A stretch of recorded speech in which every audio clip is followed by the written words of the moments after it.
Hello hi friends good morning नमस्कार जय जगन्नाथ केमती अच्छा आपण मैंने समस्त आई होप आप भल थे मुझे भल अच्छे welcome back to my channel. तो फ्रेंड्स बर्तमान सकाल सकाल आमर चा आसी से जो भिडियोटे ऑन करदेली सकाल सकाल तमें झरका पाखे पूरा खरा आसूँ बढ़िया भल लगुच झरका पाखे बस खरारे झीए पटे चा बनई आनी आमर रोसईवास स्टार्ट हो जाइए आलू बैगण आलू आ फुलकोबी आ टमाटो मिसेकी तरकारी होची एठी तरकारी होची आ एपटे गाजर अमृतभंडा संतुला हबो काटिकी रखीची गोटे भजा हो जाइए फुलकोबी आलू भजा हो गला आलू और फुलकोबी भजा हो गला एठी भजा कर रखी देची एपटे भात हो गला। तो तरकारीटा कर सारी तापर संतुला हम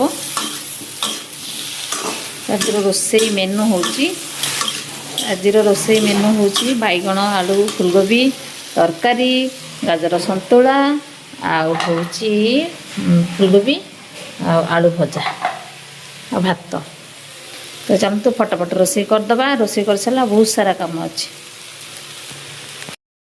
शीत दिन खरा बेले खाओ कि सकाଳେ खाओ गरम खाओ कि पखाड़ खाओ कि अलगा किसी गोटे खाओ टिफिन उपरे शीत लगे ही लगे जहाँ भी खाओ माने देह थरिबा कथा थरिबो। तो टिके खाईदेली एबे देह पूरा थरुची छात पर आसी छात पर देखंतु केते फूल होईची केते फूल छात सारा फूल होईची तो गेंडू फूल बढ़िया लगुच।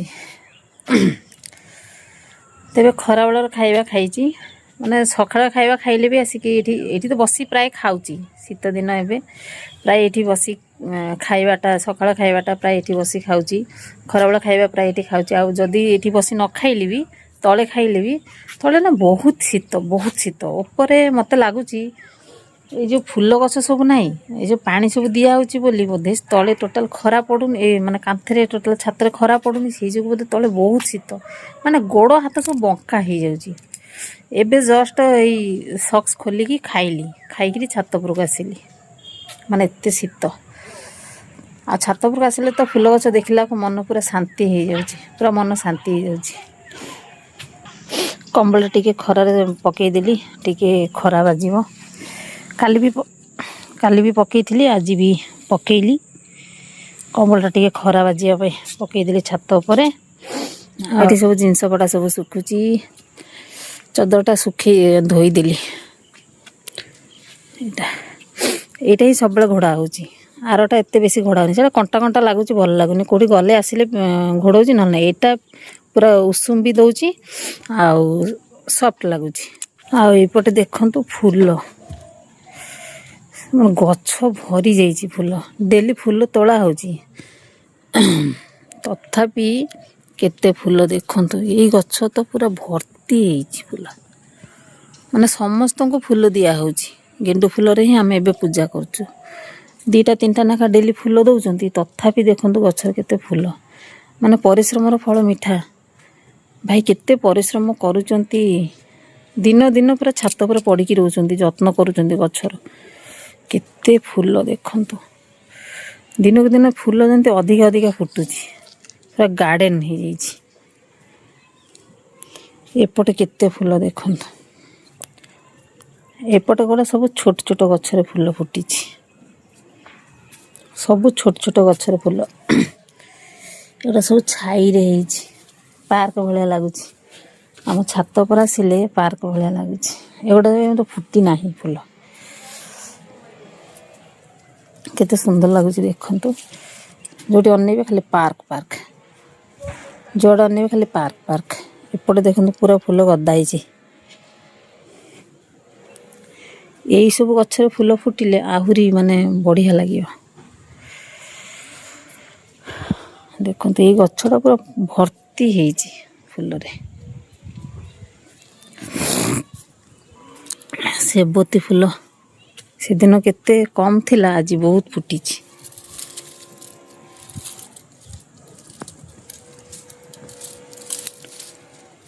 ଏଇଠି ଗୋଟେ ଜାଗାରେ କେତେ ଗୁଡ଼େ ସେବତୀ ଫୁଲ ଦେଖନ୍ତୁ, ଗୋଟେ ଜାଗାରେ 4ଟା ସେବତୀ ଫୁଲ ପୁରା ବଢ଼ିଆ ସେ ଫୁଲ ଫୁଟେ। ଏବେ ଖରାବେଳ ଟାଇମ୍ ବୋଲି ଝାଉଁଳି ଯାଇଛି, କେତେ ସୁନ୍ଦର ଲାଗୁଛି। ଏଠି ବି ସବୁ ଫୁଟୁଛି, ସବୁ ବହୁତ ସାରା ଫୁଟୁଛି ଫୁଲ।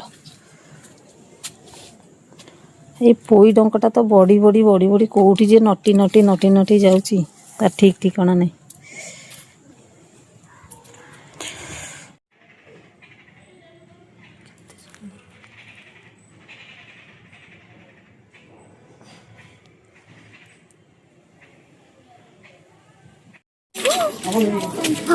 ଏଇଠି ଆମର ଏଇଠି ଗୋଟେ ନାଗ ସାପ ଧରା ହେଇଛି, ଭଲସେ କ୍ଲିୟର ଆସୁନି, ଡବାଟା ଗୋଳିଆ ବୋଲି ଭଲସେ କ୍ଲିୟର ଆସୁନି। ଫଣା ଟେକିଛି ପୁରା, କିନ୍ତୁ ଫଣା ଟେକିଛି ଅଛି। କେତେ ବଡ କରି ରଖିଛି। ହଁ ସେ ବାହାରିଲେ ପୁରା ରାଗିକି ରହିଯିବ। ଏପଟୁ ଯା ଉଠେଇବ।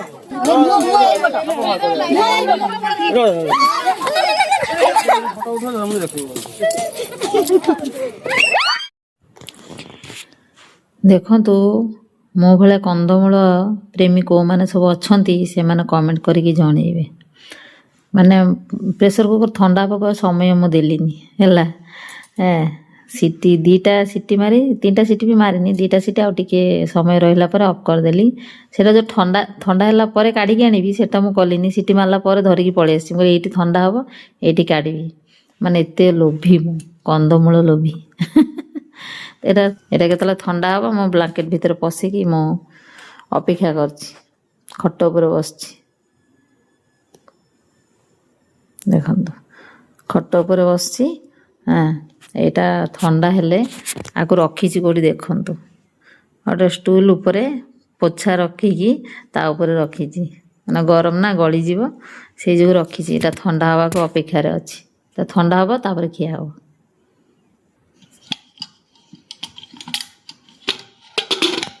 ଦେଖନ୍ତୁ ମାନେ ଏତେ ଅସ୍ଥିର ମୁଁ ହେଇଗଲି, ଥଣ୍ଡା ହେବାକୁ ସମୟ ଦେଉନି। ଏଇଟା ସହିତ ପ୍ରେସର କୁକର ସହିତ ନେଇ ଆସିଛି। ଏବେ କାଢ଼ିକି ତାପରେ ଖାଇବି। କାଢ଼ିଦେଲି ଥାଳିରେ ସବୁ। ଥଣ୍ଡା ପର୍ଯ୍ୟନ୍ତ ହେଇନି, ଦେଖନ୍ତୁ ପୁରା ଧୂଆଁ ବାହାରୁଛି। ପୁରା ଗରମ ଗରମ। ତ ପୋଛାଟା କାଢ଼ିଦେଲି ଟୁଲ୍ରୁ, କାରଣ ଗରମ ଥିଲା ନା ପ୍ରେସରଟା, ସେଇ ଯୋଗୁଁ ପୋଛା ଉପରେ ରଖିଥିଲି। ପୋଛା କାଢ଼ିଦେଲି। ଏବେ ଏଇଟା ଥଣ୍ଡା ହେବା ପାଇଁ ଅପେକ୍ଷା କରିବି, ତାପରେ ଖାଇବି। ନହେଲେ ମୋ ବାପା ଭଳିଆ ଆମ ପୁଚୁ ଭଳିଆ ଗରମ ଗରମ ପାଟିରେ ଦେଇକିରି ଚିଲେଇବି। ଆଉ ଗରମ ଅଛି ଏବେ ବି ଖାଇ ହେବନି, ଟିକେ ଥଣ୍ଡା ହେଲା ପର୍ଯ୍ୟନ୍ତ ଅପେକ୍ଷା କରିବି, ତାପରେ ଯାଇ ଖାଇବି।